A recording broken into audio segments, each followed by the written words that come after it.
जय सिया राम। मैं दिल्ली से श्रवण दास महाराज।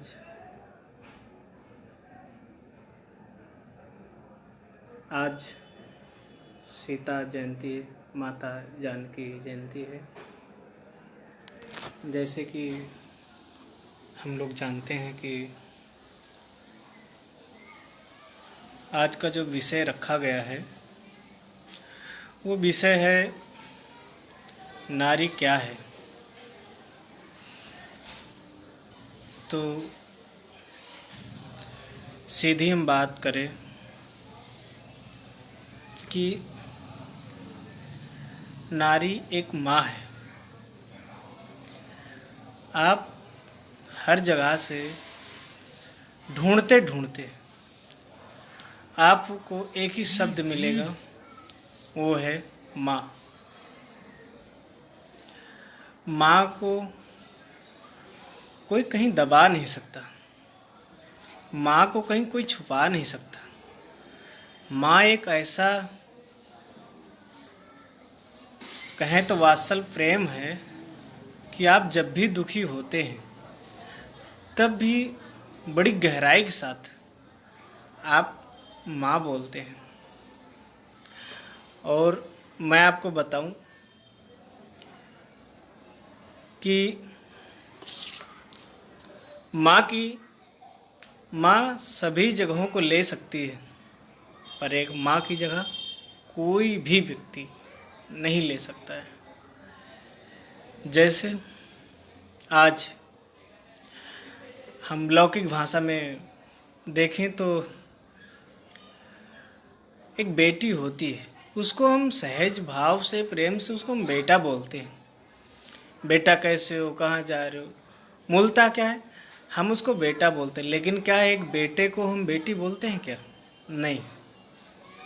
तो बड़ी अच्छी और बड़ी समझदारी की बात यह है कि जो हमारा विषय है उस विषय को ही लेके चलते हैं कि आज का जो समाज है दृष्टि से देखता है जो नारी को। मैं उनसे कहना चाहता हूँ कि प्यारे, नारी अगर नहीं होती, यदि माँ नहीं होती,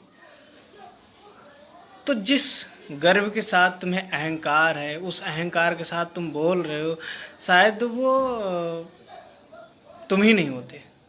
जब तुम नहीं होते तो अहंकार नहीं होता, जब अहंकार नहीं होता तो तुम्हारी लफ्ज़ें नहीं निकलती, ऐसी तुम्हारी वाणी ही नहीं निकलती। तो प्यारे, मेरा संदेश आप तक यही है कि दया भाव रखो, प्रेम रखो, करुणा रखो। यदि आप में ये नहीं है तो आप जीते जी मुर्दे के समान हैं। कहा जाता है कि दिन भर, आज हम मानवता के साथ बात करते हैं, दिन भर काम करने के बाद पिताजी पूछते हैं बेटा कितना कमाया। घर पर आपकी साहब पत्नी पूछती है कितना बचाया, साहब दिन भर घूमे कितना बचाया। बेटा जिसको हम पैदा करते हैं, बड़ा गर्व रखते हैं, वो क्या कहता है? वो कहता है कितना लाया, क्या बचा कर लाया। लेकिन सिर्फ एक माँ है, वो कहती है बेटा कुछ खाया या नहीं खाया। तो मैं पुनः कहूँ कि माँ की जगह ले सकते हैं, लेकिन एक बार माँ तो बन के देखो क्या है माँ।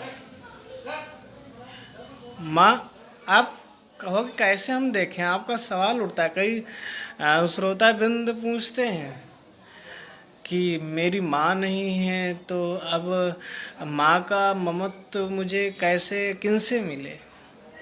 मैं आपको सहज भाव से बताता हूँ।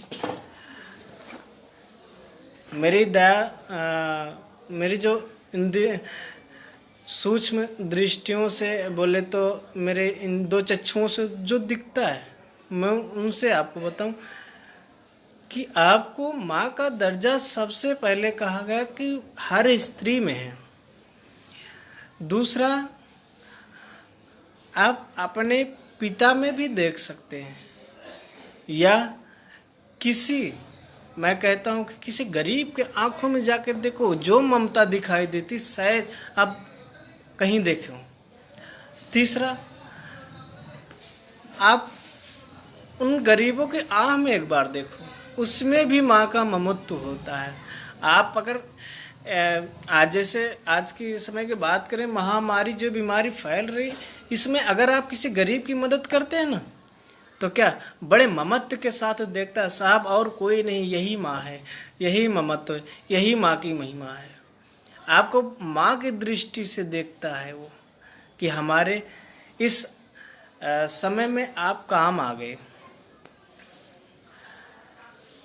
और कहा जाता है कि जो गुरु होता है, गुरु भी हरदम, कहते हैं गुरु में माता पिता का दोनों भाव होता है, सब जानते हैं, अनुभव भी आप कर सकते हैं, लेकिन अधिकतर आपको डांटता भी है गुरु, तो एक माँ के करुणा से डांटता हूँ, माँ के प्रेम से डांटता है कि वो सहज सुलझ जाएगा।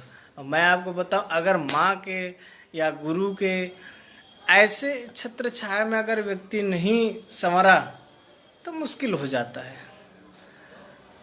आगे आपको हम बताएं कि जो गुरु शब्द है वो भी अपने आप में महान है, तो अन्यथा ना लेते हुए इन शब्दों को आप जरा सा विचार करो कि कहते हैं कि गुरु कई बार कैसे होता है, गुरु शब्द ही आते व्यक्ति विचार में पड़ जाता है कि क्या करें, कैसे करें। मैं तो कहता हूँ जहाँ भीड़ भाड़ देखो वहाँ जाओ ही नहीं, क्योंकि कई बार हम भीड़ भाड़ में देखते हैं और गुरु का कई बार हम धोखा कर जाते हैं। इसलिए हम कहते हैं कि भीड़ भाड़ में मत देखो, गुरु आप कोई खुद ही ढूंढ लेगा। और यदि इस कलिकाल में ऐसा नहीं होता है तो एक कहते हैं, हमारे एक कहावत है कि पानी पियो जान के और गुरु करो। इस तरीके से क्या है कि आप खुद समझ सकते हैं कि आज का जो कलिकाल है, हर परिस्थिति में हर व्यक्ति मानव होते हुए कहीं ना कहीं बंधा होता है, कहीं ना कहीं मुसीबतों से झिला होता है। इसलिए मेरी आंखें ना पहचान पाए अलग बात है, लेकिन मैं निवेदन यही बार बार करूं कि भीड़ भड़कों से थोड़ा बच के रहें। अच्छा, दूसरी बात क्या होती है कि जो गुरु है, आप गौ माता में भी गुरु का तुल्य देख सकते हैं, माँ का ममत्व देख सकते हैं। हमारे यहाँ कहा गया है कि माँ का तो है ही है, जो जननी माँ है, और आप गौ माँ में भी सबसे बड़ा ममत्व देख सकते हैं। हम कोई भी उदाहरण देते हैं तो गौ माँ से देते हैं। जैसे कोई रो रहा हो तो क्या कहते हैं, जैसे बेचारा गऊ रो रहा था, गऊ से उदाहरण दे देते हैं। तो गऊ तो सबसे बड़ी, कहते हैं उसमें 33 करोड़ सा देवता रहते हैं। तो अब सोचिए, जब हमारा एक देवता, किन्हीं भी देवता के आप ले लीजिए, जब उसमें इतना ममत्व होता है, हमारे कल्याण कर सकता है, तो साहब गौ माता में, ब्राह्मण देवता में और पीपल में आप देखो ना, इसमें इतनी शक्तियां हैं, आप ममत्व को खुद ले सकते हैं उनसे। गंगा माँ है, अभी मैं पिछले दिनों में एक धारावाहिक में देख रहा था, काली माँ के श्राप से और आशीर्वाद से आज देखो गंगा जी का क्या उद्गम, कल कल छल छल के तारने की जो क्षमता है उसमें।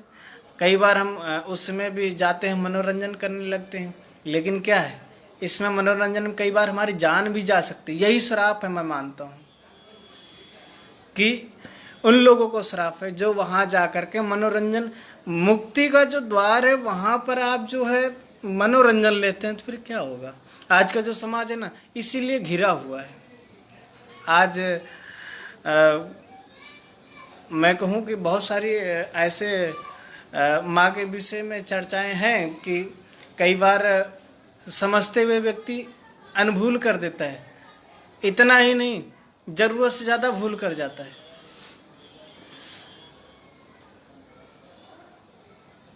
गीता माँ है। गीता को एक एक पन्ना कहते हैं कि आपका कल्याणकारी है, फिर भी कई बार राह चलते हम, पांव तले आ जाता है, फिर भी अनदेखी कर जाते हैं। साहब ये आपका पाप है, यही पाप है। अब ममता क्या है? आप उसको उठाए, सीने से लगाए, सुरक्षित स्थान पर रख ले, या उसको फिर सही स्थान पर रखते हुए भी उसकी पूजा पाठ करना शुरू कर दीजिए। साहब वही आपका कल्याणकारी, वही आशीर्वाद बन जाता है। और कहें कि गायत्री माँ, पंच जो माँ है, मैं उन पे विषय ज़्यादा प्रकाश डालूंगा। जो गायत्री माँ है, पहली माँ जननी माँ, गंगा माँ, गीता माँ, गायत्री माँ, गौ माँ, ये 5 माँ। अब इन 5 माँ पे आप थोड़ा सा विचार करो कि अलग अलग महत्व में अलग अलग महिमा है, लेकिन मैं जो मेरा विषय, मैं उन्हीं विषय पे रहूं। जो आप इन्हीं को अगर एक मानव से लीजिए, हालांकि देवता है, फिलहाल मानव से लीजिए इन्हें और देखिए किसी स्त्री को आप सहजता उसकी सेवा करते हैं बचपन से ही, तो क्या लास्ट में आपको कुछ होता है क्या? मैं आपको बता दूं, एक इतना बड़ा एहसास होगा उसके ना रहने पर कि आप कभी सोच भी नहीं सकते। हमारे शास्त्रों में तो कहा जाता है कि बिना नारी से सारी सृष्टि, शास्त्र सब अधूरे हैं। लेकिन जब हम उनके साथ कुछ दुर्व्यवहार करते हैं तो बहुत दुख होता है। तो सुबह नारी का दर्शन क्या है, शाम को, दोपहर में, रात्रि में, सब क्षण भर के लिए एक नारी आपकी स्त्री होती है। उसके बाद में अनेकों रिश्ते बन जाते हैं उन्हीं स्त्री से। जिनका आपका मोह है वही आपकी मोह नहीं बल्कि कल्याणकारी बन जाती है। कहते स्त्री ही माँ होती है, स्त्री ही बहन होती है, स्त्री ही बेटी होती है, स्त्री ही पत्नी होती है। अब आपका कहाँ से तुलना लिया जाए? अब नवरात्रि में जिन कन्याओं को पाँव पूजते हैं, 9 दिन व्रत करते हैं, आप उन्हीं के साथ बलात्कार करें तो कितना घिनौना काम के साथ आपके साथ क्या किया जाए। कहाँ गई वो ममता आपकी? जब आप पूजा कर रहे थे, जब आप विदा करते हैं, वो आपकी बेटी है, और जिनके साथ आप कुकर्म करते हैं वो किसकी बेटी? कहाँ गई आपकी ममत्व? मैं आपसे निवेदन करूं कि ममता भरी घड़े को तोड़ो नहीं। अगर आपका ये ममता भरा जो घड़ा है फूट जाएगा, सब विनाश हो जाएगा।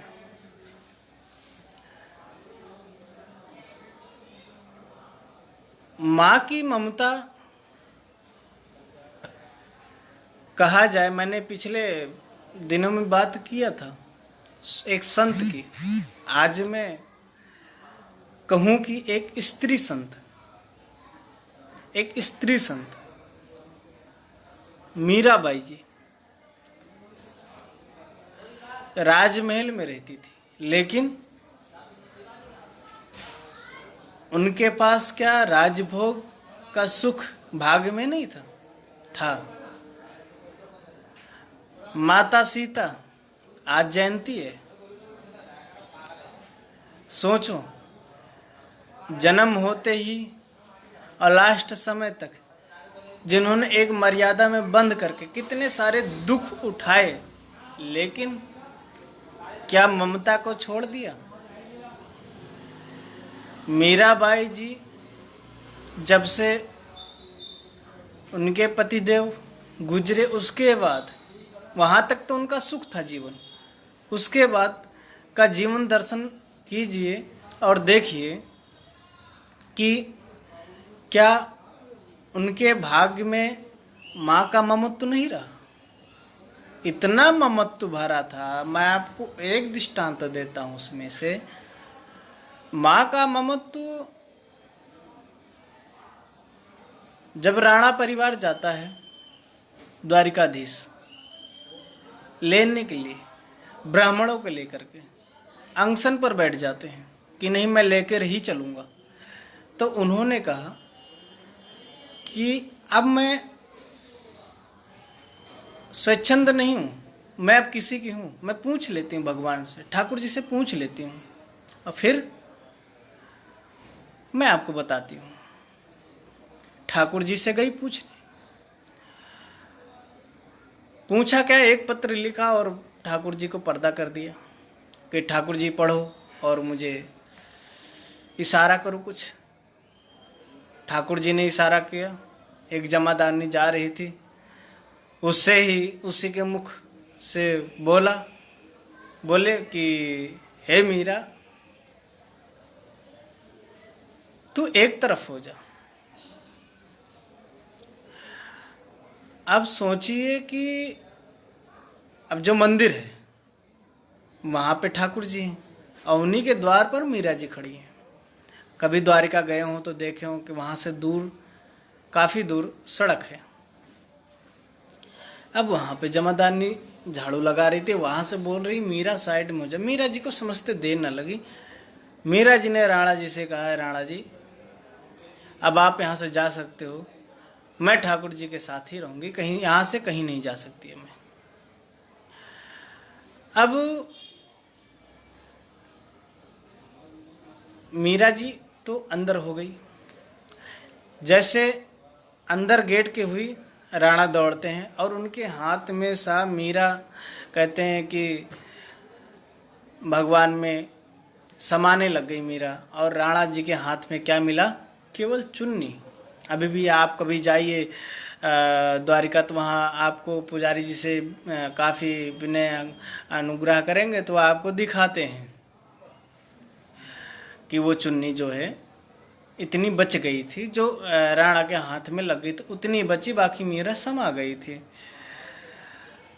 तो वो भी तो एक नारी ही थी कि इतने दुख होने के बाद भी ममत्व को छोड़ा नहीं, कहा ठीक है मैं चलने के लिए तैयार हूं लेकिन मैं ठाकुर जी से पूछती हूँ।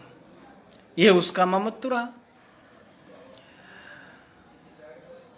और मैं आपको स्वामी विवेकानंद जी का कुछ दृष्टांत दूं। उन्होंने अपने जीवन कथा में लिखा है कि एक बार जा रहे थे, उनको काफ़ी भूख लगी और उन्होंने फिर बीच में बड़े शांति भाव से माँ माँ माँ का उद्घोष किया, काफ़ी हृदय की आवाज़ से, और उनको फिर तृप्ति मिली। कहा जाता है कि कभी भी मैं तो कहता हूँ कि ठाकुर जी के कृपा से कभी किसी को दुख ना हो, फिलहाल ऐसी परिस्थिति आए कभी, तो अंतर मन से माँ माँ माँ का शब्द उद्घोष किया जाए और आपकी जो क्षुधा की भूख है, जो आपकी थकावट है, जो आपकी मानसिक परेशानियां हैं, वो आपके मिट जाएंगी। दूसरा क्या है कि बोले तो जो आज के समय कोरोना चल रहा है, ये आज का विज्ञान बताया, इससे पहले ही विज्ञान बताया, लेकिन उससे पूर्व देखिए हमारे ऋषि मुनि ने क्या कहा। रामचरितमानस में तो सीधा दृष्टांत आया है। तुलसी गोस्वामी तुलसीदास जी ने लिखा है कि 9 तुलसी का वृंद प्रतिदिन विभीषण लगाता है और रावण आके उखाड़ देता है। रावण नहीं आता तो कई बार उसके गुप्तचर आके उखाड़ देते हैं। क्यों? क्योंकि वो भगवान के वृक्ष है। साहब, इस महामारी से बचने के लिए भी माँ का सहारा लिया जाए। कौन सी माँ का? तुलसी माँ का। तुलसी माँ का काढ़ा बना करके पत्तों का सेवन कीजिए। मेरा अपना विश्वास है इससे आप बचे रहेंगे।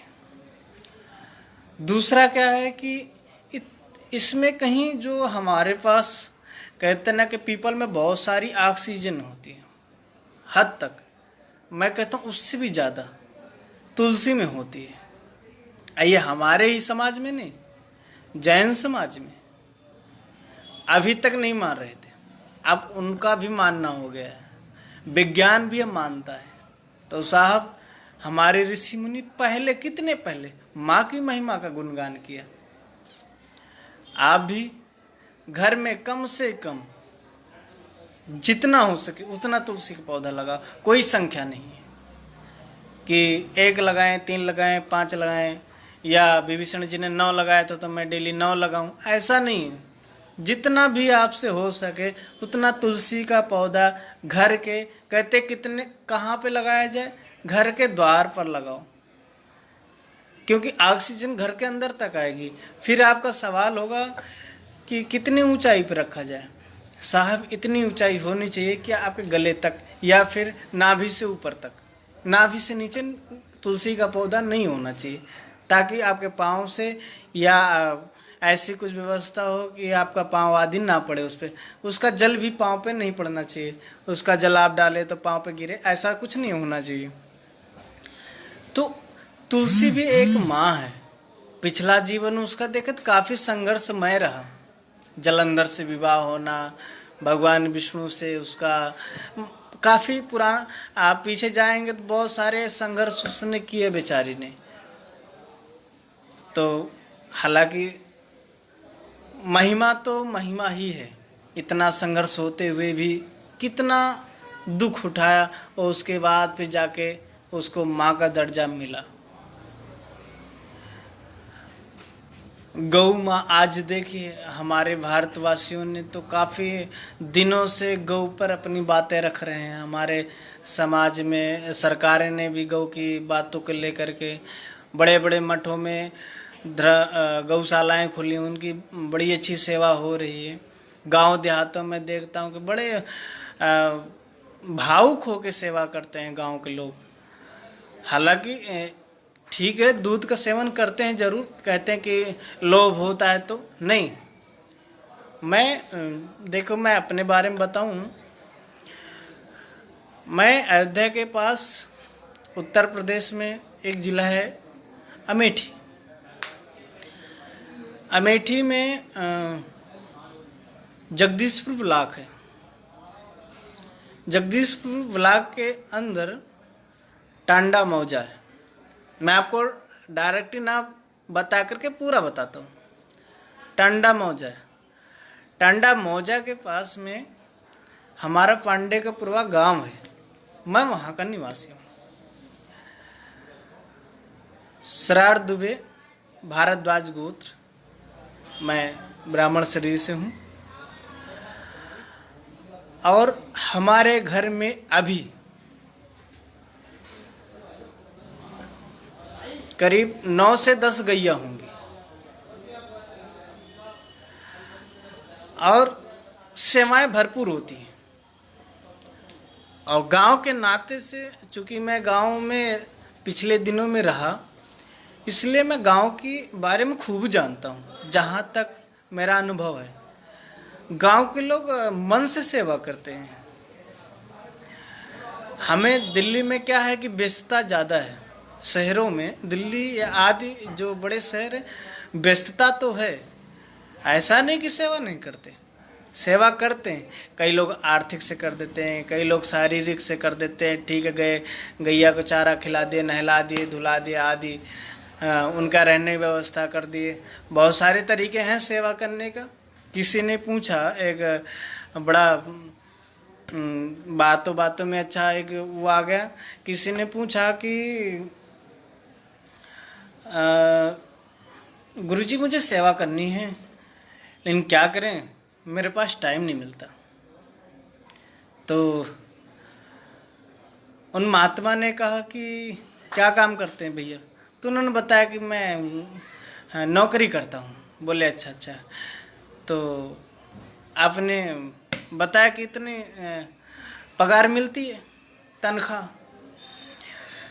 तो उन्होंने कहा ठीक है, उसमें से दशांश दो आश्रम को भेज दो, आपकी सेवा हो जाएगी। तो बोले ठीक है गुरुजी।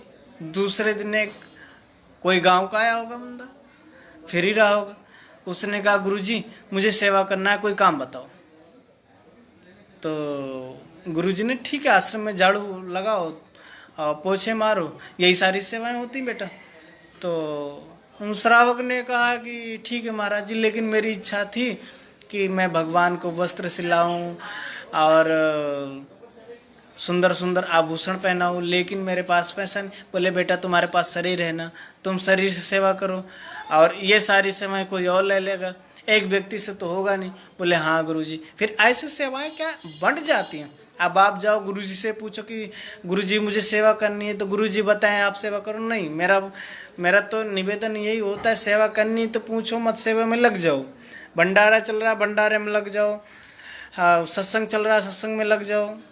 आज कोरोना वायरस की बीमारी में कई लोग भूखे हैं, कई लोग अपने गांव को जा रहे हैं।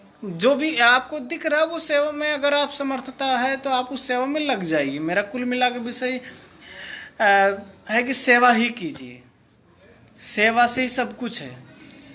माँ की ममता में क्या है, माँ पूरे दिन अपने बच्चों की सेवा में लगी रहती है। मैं आपको एक माँ की महिमा में ही एक बताता हूँ कि जब माँ छोटी होती है बचपन में, तो क्या करती है, माँ बाप के अधीन रहती है, माँ बाप जो कहते हैं वो करती है। उसका थोड़ा जीवन दर्शन कीजिएगा। उसके बाद में माँ बड़ी हुई, शादी हो गई, वो पति के अधीन रहती है। सोचो साहब, दिन भर आप काम करके आते हो, आते ही सारा गुस्सा उस पे उतारते हो। कभी एक रोटी बना के खाओ, देखो कितना परिश्रम होता है। फिर आपसे नमक कम रह जाए आप नहीं बोलते, लेकिन घर में उस स्त्री से इतना दिन भर काम करती रहती, घर देखती है, मकान देखती है, बच्चों को देखती है, आपके परिवार को देखती है, पूरे दिन डांट खाती रहती है, फिर भी शिकायत आपसे नहीं करती। फिर सास ससुर के अधीन हो जाती है, वो उसके भी डांट सुनती है। तो और बड़ी होती है, बूढ़ी हो जाती है, तो क्या नाती पोतों के अधीन हो जाती है कि मुझे एक लोटा पानी देंगे ये। साहब, ये माँ की ममता है। इतना सब कुछ बचपन से लेकर बुढ़ापे तक संघर्ष करते करते, लेकिन क्या आप कभी उसके बारे में सोचो? आप आशीर्वाद लेने जाओ, हाथ नहीं उठता, लेकिन आशीर्वाद देने के लिए दोनों 10 उंगलियां उठा देती हैं और कितना सारा आशीर्वाद दे देती हैं। मैं आपको बताऊं कि मैं पिछले गत दिनों में झारखंड गया हुआ था। एक वहाँ भद्रकाली मंदिर है, बड़े सिद्ध पीठ है। वहाँ से सुदूर थोड़ी ही दूर है आलू बाबा का मठ। मैंने उनसे पूछा, महात्मा जी आप कब से यहाँ पर हैं? बोले भैया मुझे 45-46 वर्ष हो गए। सोचो, 45-46 वर्ष हो गए। जब मैंने पूछा क्या खाते हो, तो मालूम है क्या बोले? मैं 2 आलू खाता हूँ, 2 आलू खाता हूँ, मिल जाए तो दही, नहीं तो नमक ही आलू खाता हूँ। सोचो, 45-46 साल से आलू ही खा के वो महात्मा जी रह रहे हैं। लेकिन जब हमने उनसे आशीर्वाद लिया, मालूम है 10 मिनट तक आशीर्वाद देते रहे। तो बड़ा गर्व होता है कि मुझे उन महात्माओं में भी माँ की ममता दिखती है। पीपल की छांव में बैठते हैं या अन्य वृक्षों की छांव में बैठते हैं, तो क्या वो आपको भगा देता है कि मेरे पास मत बैठो? साहब, आपके बैठते ही इतना ऑक्सीजन देता, इतना ऑक्सीजन क्या, वही ममता है कि आपको कष्ट ना हो उसके नीचे बैठ करके। मैं और पीछे गत दिनों की बात बताऊं, मैं द्वारिकाधीश गया हुआ था अपने गुरुजी के साथ में। तो वहाँ पे क्या हुआ मुझे मालूम नहीं था, मैं पहली बार गया था। मैं समुद्र के समीप जैसे पहुंचा, समुद्र मेरी तरफ आने लगा। तो गुरुजी ने कहा बेटा पीछे आ जाओ नहीं तो बहा ले जाएगा। मैंने कहा ठीक, पीछे आ गया। फिर मैंने कहा नहीं आशीर्वाद तो लेना, मैं थोड़े अंदर गया। मैं बताऊं कि उसके बोले तो 2-3 मीटर दूर ही था। फिर उसने मेरे कमर तक आ गया। तो मैंने पूछा ऐसा क्यों, जब हम दूर रहते हैं तो ये यहाँ तक नहीं आता, जैसे हम पास जाते तुरंत दौड़ लेते। बोले ये समुद्र का मनोरंजन है, ये समुद्र का ममत्व है। किसी को देखता है वात्सल प्रेम उमड़ आता है उसका, तो यही ममता है उसकी। तो ममता से पूरा जीवन भरा हुआ है हर व्यक्ति का, प्रकट करने का देरी होती है।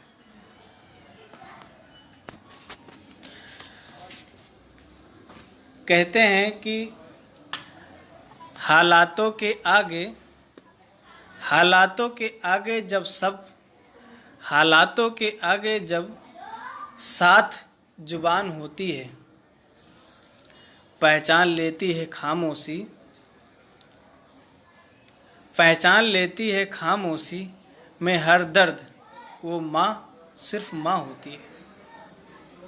हजारों गम हो फिर भी मैं खुशी से फूल जाता हूँ। हजारों गम हो फिर भी मैं खुशी से फूल जाता हूँ। जब हंसती है मेरी माँ हर गम भूल जाता हूँ। किसी ने भेजा था, निवेदन किया था कि स्वामी जी इसको, मैंने कहा ठीक है। अब क्या है कि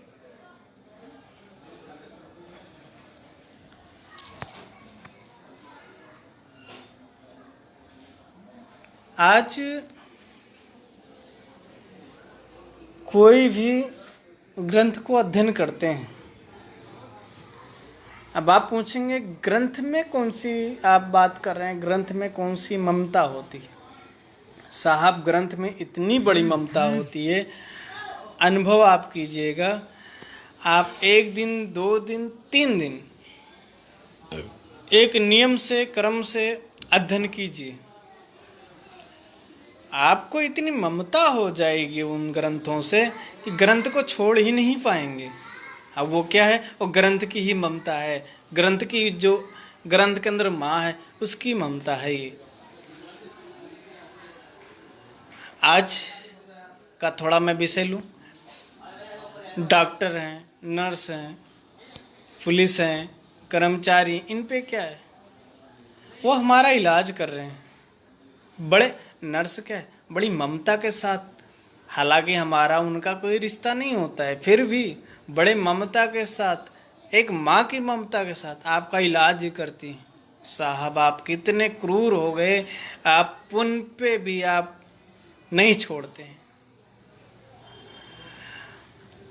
डॉक्टर, नर्स, पुलिस साहब आप कहेंगे कि बड़े क्रूर होते हैं। मैं कहता हूँ कि एक बार आप ज़्यादा नहीं 2 घंटे के लिए धूप में खड़े हो जाओगे, आपको अनुभव आ जाएगा कि वो क्या है, किसके लिए हैं। 2 घंटे के लिए आप खड़े हो जाओ, नहीं आधे घंटे के लिए खड़े हो जाओ, आपको एहसास हो जाएगा। वो 24-24 घंटे खड़े हैं, छुट्टियां नहीं है उनके पास। अब आप सोचिए फिर एक बार कि वो हमारे लिए परिश्रम कर रहे हैं, वो अपने लिए कर रहे हैं, हम उनके साथ क्या करते हैं। थोड़ा विचार कीजिए कि क्या हम उनके साथ सही बदसलूकी कर रहे हैं। वो ममता है कि फिर भी आप अपनी मर्यादाओं से अलग जाते, फिर भी कहते हैं ठीक है अगली बार से ऐसा भूल ना हो, वही ममत्व है, आपको क्षमा कर देते हैं।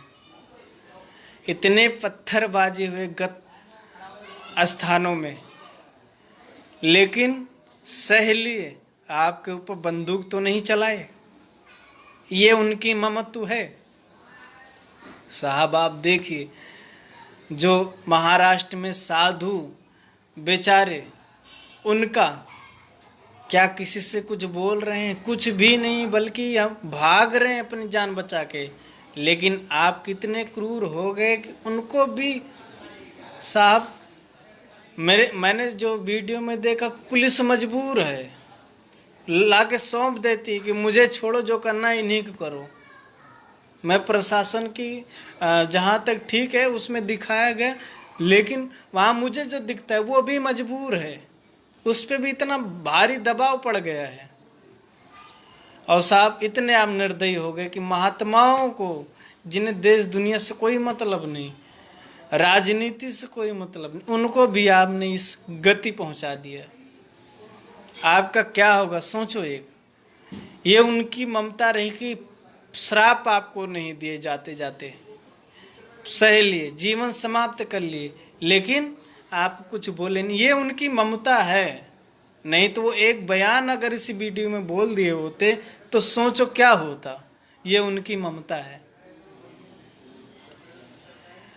हम रास चलते, हमारे इसमें शिव कुमार जी जुड़े हुए हैं इस वीडियो में। मैं आपको थोड़ा बतलाऊं कि हिंदू वाहिनी सेवा से हैं, रहने वाले गोरखपुर से हैं। मैंने इनके स्थान देखा है, कितनी सारी सेवाएं निस्वार्थ भाव से, और गौ पर तो विशेष सेवा ही करते हैं। और हम कई बार देखने को मिलता है कि वीडियो में हो या सामने कई बार आ जाती, गैया के साथ क्या बर्ताव होता है, बड़ा दुख होता है। लेकिन क्या वो कुछ बोलती? आप आधी रोटी अगर गौ माता को खिला रहे हैं, एक दिन भूल से भी खिला दिए, कहते जानबूझ के खिलाना अलग बात है, लेकिन भूल से यदि आप खिला दिए तो साहब मैं कहता हूँ आपके दूसरे दिन वो गौ माता जरूर आएगी और एक बार आपके द्वार को जरूर देखेगी। किस लिए? वो ममत्व है, उसे आशा है कि हमें यहाँ कुछ मिलेगा। फिर भी हम कई बार देखते हैं कि खेतों में, किसी ने मुझसे कहा था कि पिछले दिनों की बात है कि जब से सरकार ने गौ माता पे ऐसा जुल्म होने से बचाया, तब से खेतों में गैया नुकसान कर रही हैं। साहब, गैया नुकसान कर रही थी, इस पे गलती किसकी है? आप अगर एक एक व्यक्ति एक एक घरों में एक एक गाय रख लेते, नौबत ही नहीं आएगी। लेकिन हम करते क्या हैं?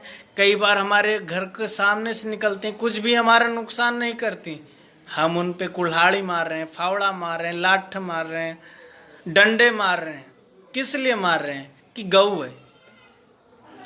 साहब, मैंने पिछले किसी व्यक्ति का, मैं नाम नहीं लूंगा, मैंने किसी व्यक्ति का स्पीच सुना फेसबुक पे, ब्राह्मणों के लिए क्या बातें कर रहा है कि इन ब्राह्मणों को तो मैं जान से मार दूंगा, और जो ब्राह्मणों के द्वारा काल्पनिक देवी देवता हैं, इनको रोड पे लाके जला दो। साहब, कहाँ गई आपकी ममता?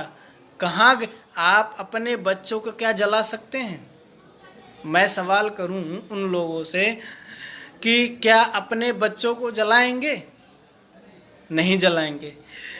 यदि हम अपने घर में ठाकुर जी का जन्मोत्सव मनाते हैं, आज सीता जयंती है, मुझे नहीं भूलना चाहिए, आज सीता जयंती है, हर सीता घर में है। आपका सवाल होगा कैसे? जो आपके घर में सुकन्या है वही सीता है, वही राधा है, वही लक्ष्मी है, वही पार्वती है, वही गौरी है। लेकिन अपनी बेटी होती है, दूसरे की बेटी नहीं होती। साहब, करुणा, प्रेम, ममता, इसको मत भूलिए, मानवता रखिए। कहते हैं कि इंसान में अगर इंसानियत नहीं रही तो इंसान को धरती पर रहने का कोई मतलब ही नहीं है। आज हर व्यक्ति ईश्वर को याद कर रहा है, मैं देख रहा हूं। हालांकि ईश्वर के दरवाजे बंद हैं, जितने मंदिर मठ हैं बड़े बड़े, सब में ताले लगे हैं। कोई भी एंट्री नहीं है किसी की, लेकिन हर व्यक्ति की जुबान पर हम देखते हैं सुबह से शाम तक कहता भगवान बचाएगा, भगवान। अरे पहले कहाँ गए भगवान? जब आप बड़े बड़े तीर्थों में आप कुकर्म करने जाते थे तब कहाँ गए थे आपके भगवान? अब आपको भगवान याद आ रहे हैं। किसी ने हमसे कहा कि झंडेवालन माता के मैं डेली जाती थी पंडित जी, और अब तो मैं बेचैन हो गई हूँ। तो मैंने कहा यह आपका प्रेम है, आपका लगाव है, लेकिन कई बार हम देखते थे कि वहाँ लोग फोटो खिंचाने जाते थे, उनसे पूछो अब वो फोटो कहाँ खिंचाएंगे? साहब वो माँ की ममता है कि आपको खींचने देती थी। कई बार हम जाते हैं, पीछे बातों में मैंने बात किया कि नदियों में बड़े बड़े कुंडों में जाते हैं नहाने, साहब आपको डुबोता नहीं है, क्यों? वही ममत्व है। लेकिन जब आप हद पार कर देते हैं तो ईश्वर के यहाँ भूचाल आ जाती है और आपके साथ साथ हजारों संख्या में लोगों की मृत्यु हो जाती है। उसके पाप के भागी आप होते हैं, और इस जन्म में नहीं, अनेकों जन्म आपको लेने पड़ते हैं, फिर जाकर के आपको मानव योनि मिलती है। लेकिन अगर आप मानव योनि में आकर के भी नहीं सुधरे, नहीं संभले, तो साहब आपको नरक से कोई बचा नहीं सकता है।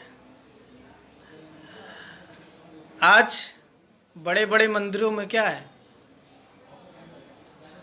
बड़ी बड़ी राजनीतियां होती हैं, और उन राजनीतियों के पीछे क्या होता है? अहम होता है, अहंकार होता है। मेरा सभी से, मंदिर के ट्रस्टियों से, छोटे बड़े जितने, सभी से निवेदन है कि मंदिर के अंदर आते ही भाव को बदल दो। बाहर जैसे हो आप जाने, लेकिन मंदिर के अंदर आते ही आपका भाव बदल देना चाहिए। जब तक मंदिर के अंदर रहें, भगवान के बन कर रहें। उसके बाहर मैं नहीं कहता, जैसे आपकी इच्छा वैसे रहे, लेकिन भगवान के साथ अन्याय अगर करेंगे तब भगवान कहते हैं ना कि देर जरूर करता है, अंधेर नहीं देखता। वो अपना जब हिसाब लेता है तो फिर अच्छे से ले लेता है। इसलिए सावधानी रखो, और इस लॉकडाउन में ज़्यादा से ज़्यादा ठाकुर जी का भजन करो। आप जिसके भी भक्त हैं, ठाकुर जी के, माता रानी के, काली मैया के, जिसके भी आप भक्त हैं, गुरु जी के, उनके आप भजन करो, सुमिरन करो और आनंद लो। और मैं कहूँगा कि इस समय को व्यर्थ न जाने दो।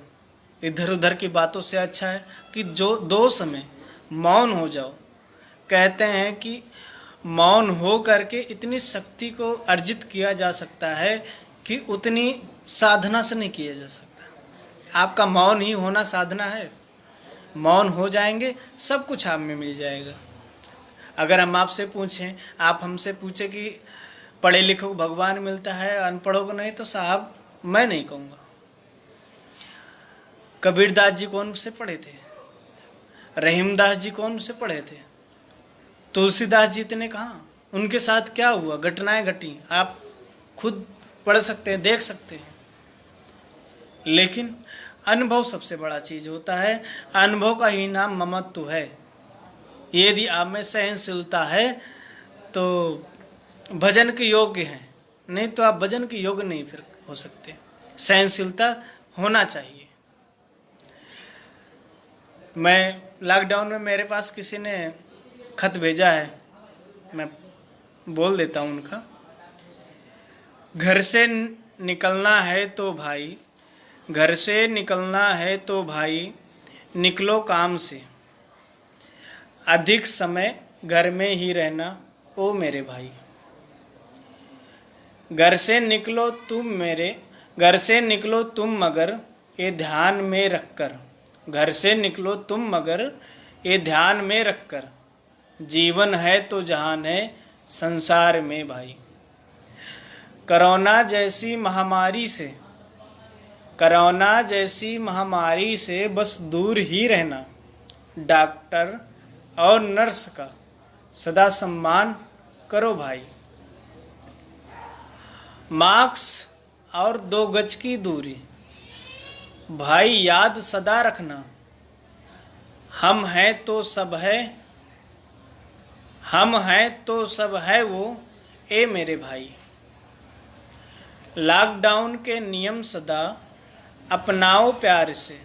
लॉकडाउन के नियम सदा अपनाओ प्यार से।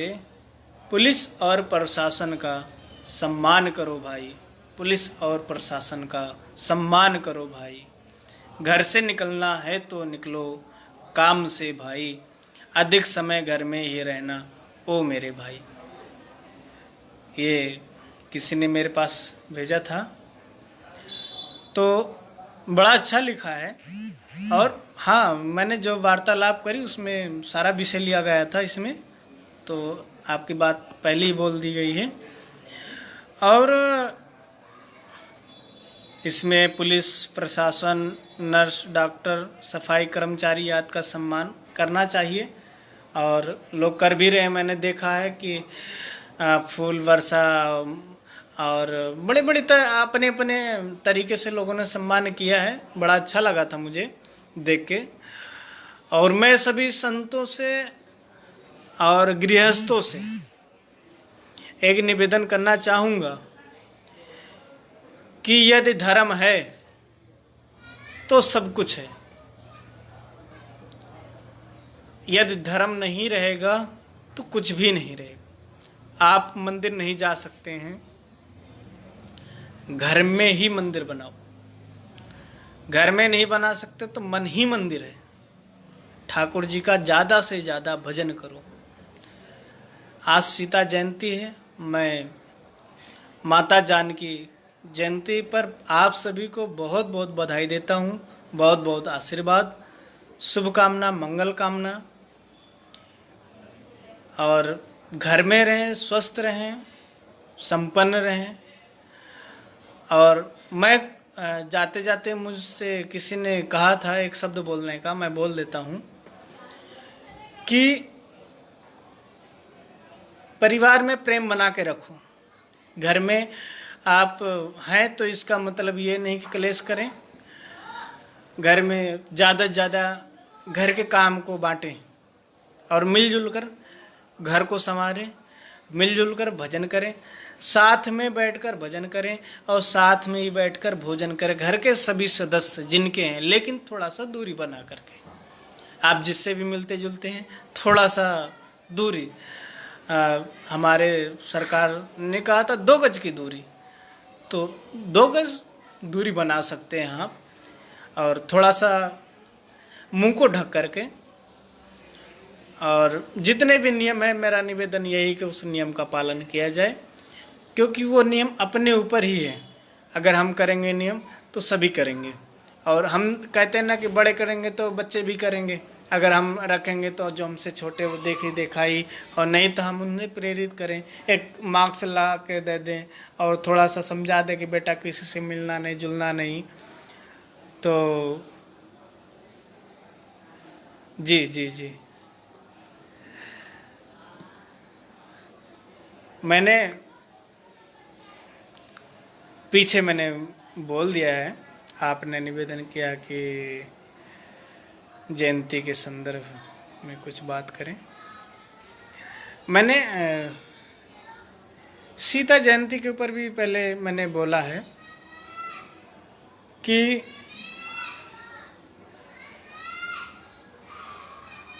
सीता जयंती, सीता जी का जन्म आप जनकपुर में हुआ था, आप जानते हैं। और राजा जनक के यहाँ बारिश नहीं हो रही थी। और आपने पूछे हैं सवाल, मैं आपसे समझाऊं कि वहाँ के मिथिला के ही एक मामा जी हुए हैं, यदि आप जानते हैं, सभी श्रोताओं से। मामा जी का भी आप लोग थोड़ा सा चिंतन किया करो, मामा जी को भी पढ़ा करो, बहुत सारे गुण विषय होते हैं उनमें, अगर समझ सकते हैं तो। और हमारे पूज्य मुरारी बापू जी भी उनको बहुत मानते हैं और हम भी काफ़ी उनको स्नेह रखते हैं।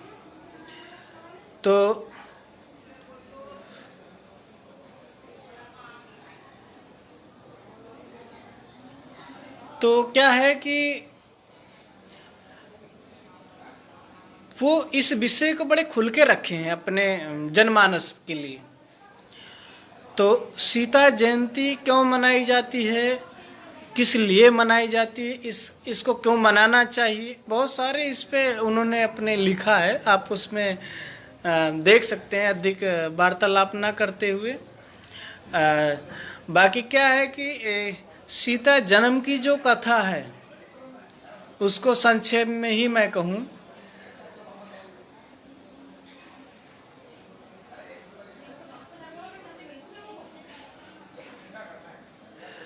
आपके काफ़ी सारे सवाल आ रहे हैं, मैं इसका आपको फिर कभी अवसर लगा तो दूंगा।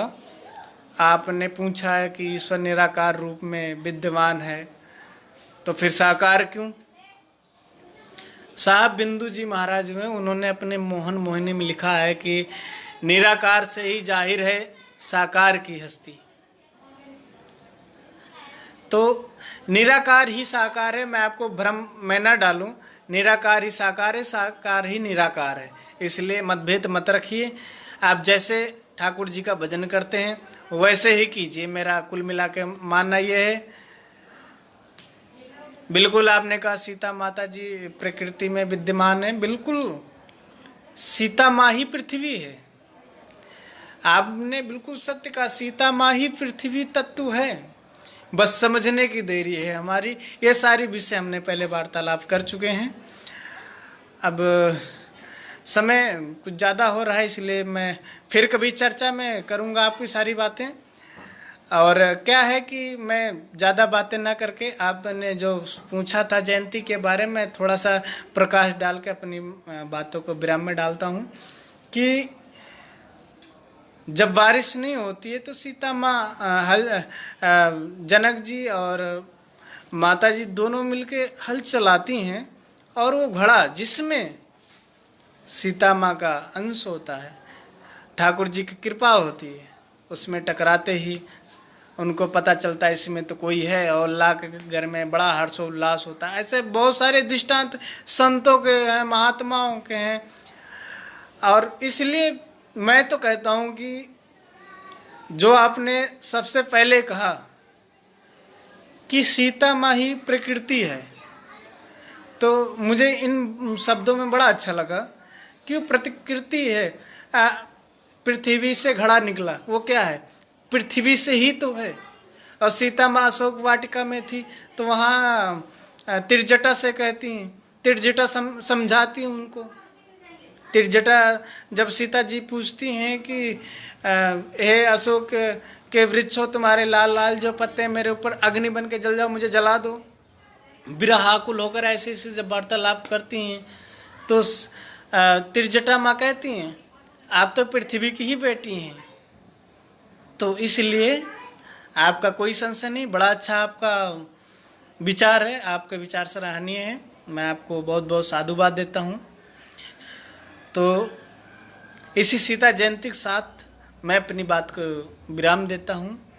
जय श्री राम। घर में रहिए, स्वस्थ रहिए, समाज की सेवा कीजिए, और यदि आप सेवा लेने के उपयोगी हैं तो आप उन समाज सेवक के पास जाइए, अपनी बात रखिए, और बड़े बड़े जो सेवा कार्य लोग जुटे आप उनसे सेवा लीजिए, लेकिन स्वस्थ रहिए, घर में रहिए, अपने नियमों के साथ अपने सारे नियम को पूर्ण कीजिए, घर के सभी व्यक्तियों से प्रेम व्यवहार अपने बना के रखें, लेकिन थोड़ा सा दूरी।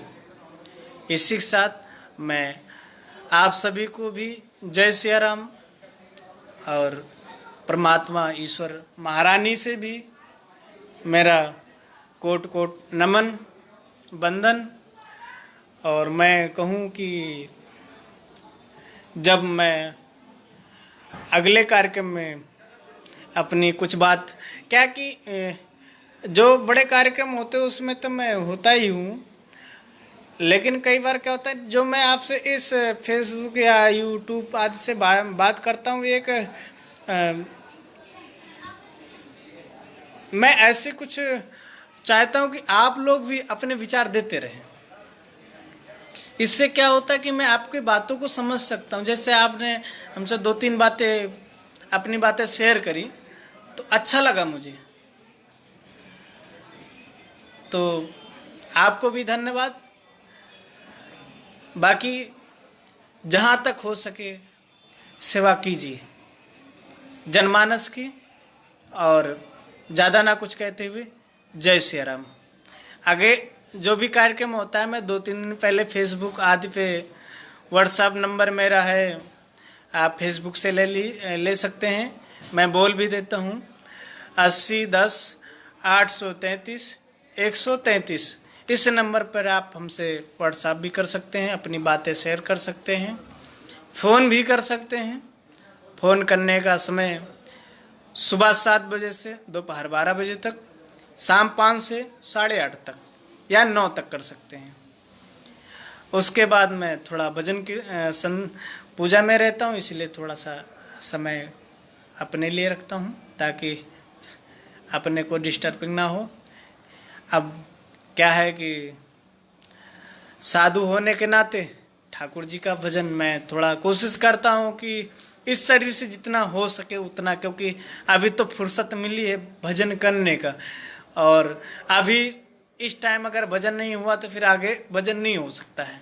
इतना सारा मौका इकट्ठे ठाकुर जी ने दे दिया है भजन करने का, तो आनंद के साथ भजन करिए आप भी, और लोगों को भी प्रेरित कीजिए घर में रह करके इधर उधर की बातें ना करके केवल भजन करें। तो सबको क्षमा, सबसे क्षमा। जय श्री राम।